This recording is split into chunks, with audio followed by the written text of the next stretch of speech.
amacın olsun maşın alasan, gələk dalınca ştrafnoya. Şimdi bulat.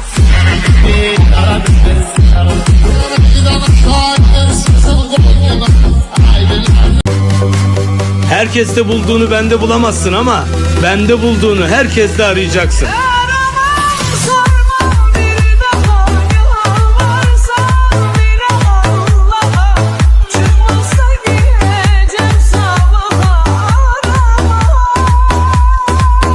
Biri var maşın sürəsən, biri də var maşını sürüyəsən. Maşını sürənlərə bizlərdə avtoş deyirlər. Qanunla isə onlara avtoxuliqan adı verilir. Bu ada dırnaqarası baxmaq da düzgün deyil. Çünki cəmaatı, xüsusilə də yol polisini təngə gətirənlər çıxdığı oqqalara görə müəyyən dairələrdə hədsiz dərəcədə hörmətə malikdir. Bu hörməti qazanmaq da hər oğlun işi deyil, yəni avtoş olmaq. Onun azığına bir daha götür qoy eləyim ki mən etməzdim bunu qoyumun o eləyim ki mən bir daha gözəl təmtərahlı toy